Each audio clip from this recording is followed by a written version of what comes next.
Greetings, stakeholders. Welcome to our weekend update for the week ending July 8th, 2022. We're doing this one over Zoom. We've got Doug Campoli, our Chief Financial Officer, to talk about our Q2 production results. Terry Becker, our Chief Operating Officer, who is going to give us a peek into the look ahead for the production line. Bob Mighell is going to talk about production for our Tilting Motorworks Trio kits. And then we're going to check in with Lynn Yeager out in Hawaii to see how the build is going on for our new experience center out there. After which, I'm going to do the deep dive on Arcimoto culture and how it is that we're building a unified company to go tackle this really big challenge in front of us. All right, Doug, Q2, how we do? And just a reminder, the numbers discussed are preliminary and unaudited and are subject to revision in our quarterly filing with the SEC. Thanks, Mark. After moving final assembly, the machine shop, and thermoforming into the ramp during Q1, the second quarter saw a return to steadily increasing production with 102 FUVs produced, a new quarterly record. This is a 20% increase compared to the same period last year and a 292% increase over the first quarter of 2022. Sales volume of 41 FUVs delivered increased 32% compared to the same period last year and increased 71% over the first quarter of 2022. We now have 400 happy customers contributing to the visibility of Arcimoto FUVs on the road. All right, moving on. Terry Becker, as we look forward, how's it going on the production line at the ramp? After moving the amp to the ramp production line in Q1 with the intent to put into place a production line that's much more capable than what we had in the amp, we were able to spread the cells and stations out. We were able to dial in the processes such that we now have an assembly line that is capable of 12 units per shift. And that means that as we add shifts, we will have the capability to add 12 more units per shift. Just the way the assembly line is setting right now, no moving of stations, just adding people and shifts. We are situated footprint-wise to be able to build 5,000 vehicles per year. Wow, so we're set up for 12 a day. Obviously, folks, just want to be clear, we're not building 12 a day now. We've just got the line capacity for 12 a day on a single shift. There are a lot of pieces that have to come together for that supply chain to move through, but it is good news in my view that we're set up for the road ahead. All right, Bob, how we do in Q2 at Tilting Motorworks? Yeah, great second quarter. And we actually produced 40 units and were able to deliver 35 units to a mix of end customers and dealers. Our big event we're looking forward to in quarter three is that we'll be at the Sturgis Motorcycle Rally in South Dakota. If anybody wants to come out and see us, we'll be there. Well, hey, Bob, how many did we do in Q1? I think we only shipped out about 10 units, so significant improvement over Q1. That sounds like 11 to 40 built, 35 shipped. Yep. Big ball. All right. And we're going to keep bumping it away, Mark. You're gonna break that record this next quarter? Forward-looking statement. Definitely going to be working towards it. All right. Great to hear. Thanks, Bob. Now let's go over to Lynn. Lynn, how's it going out there in Hawaii? Aloha, everyone. It's going great. We are getting everything set up for our experience center. We just did some paint yesterday, getting all of our vehicles set up. We plan to start rentals about mid-August here on the island. Fantastic. Have you had a chance to drive around any FUVs while you're out there? I have. I've been fubbing around all over the island. So I will say we're getting a lot of attention, a lot of interest for rentals. I've had a lot of people come up and walk up to me asking for more information around rentals and as well as sales, which will start at the beginning of next year. So it's going to be a great market for us here. Super excited. Thank you for that update, Lynn. Enjoy yourself out there in Hawaii. So now we're going to turn to the what we promised last week, which was a deep dive on Arcimoto culture. This is something that goes way back. One of the hardest challenges, as folks have asked me, what is the biggest challenge we face that I personally face at Arcimoto, and what it has come back to over and over again is the challenge of leadership. That is getting an ever-growing team to row in the same direction towards the same common shared goal that we all have. And what we've spent a decent amount of time on over the course of this last year in particular is a focus on developing the culture of the company, identifying and solidifying our core values, and what are the rules of engagement that we adopt in order to work together much more effectively. So this is all bundled up into what we call the Arcimoto way. And it starts with our values. I'm a C programmer from back in the day, and C programmers count starting at 0. So value number 0 is fun. It's all about the fun factor.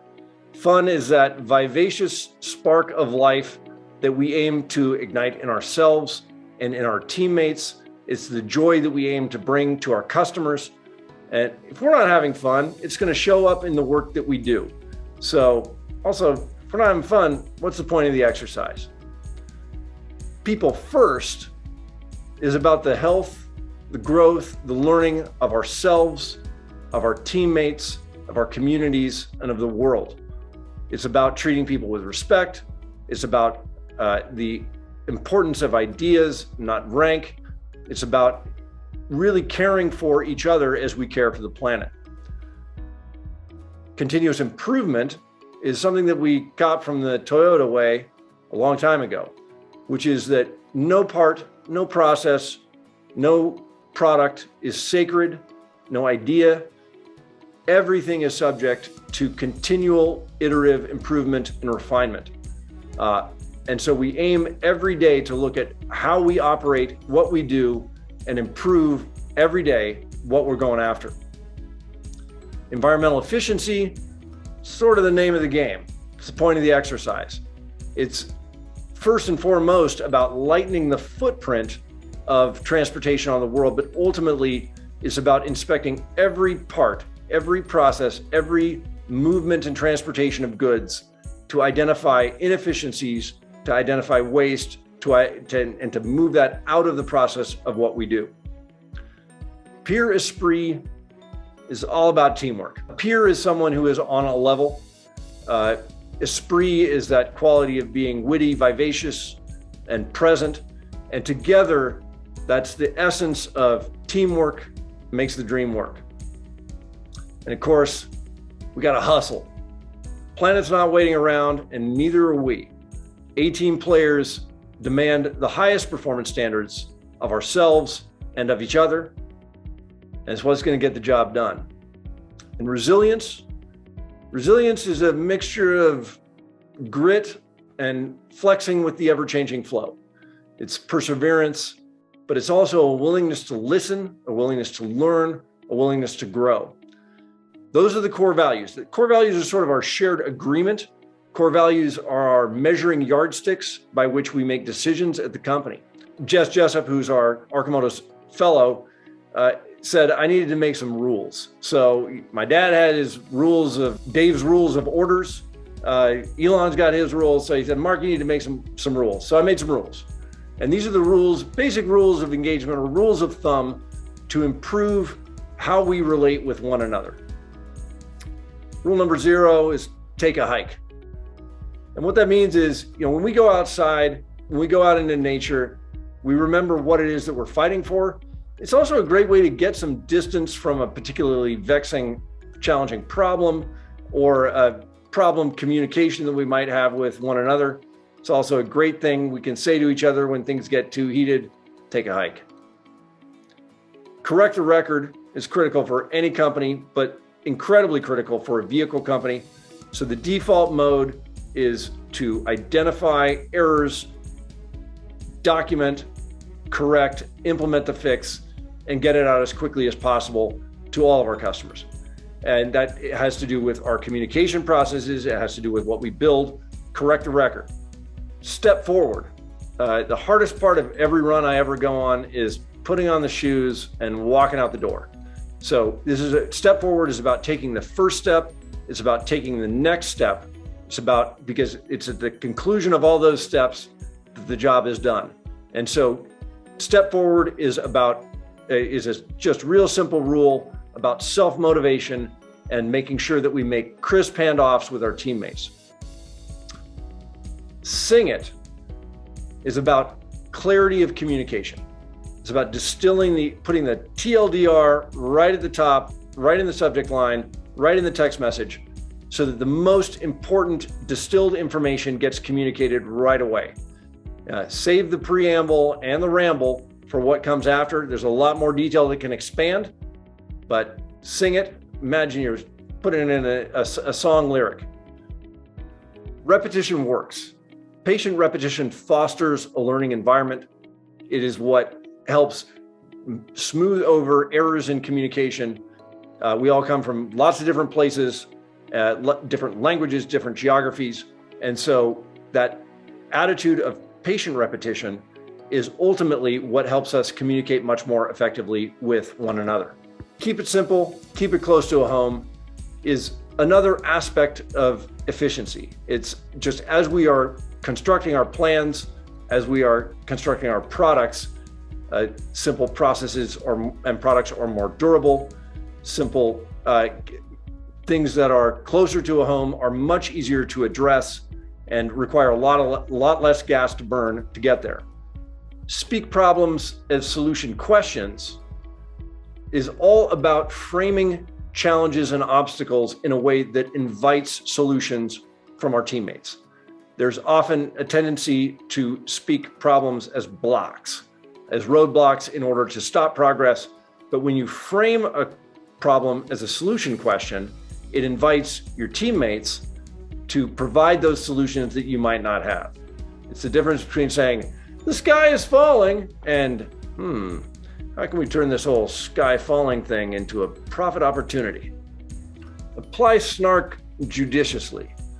We've got a whole crew of very humorous and creative folks, and the snark overload can get a little extreme sometimes.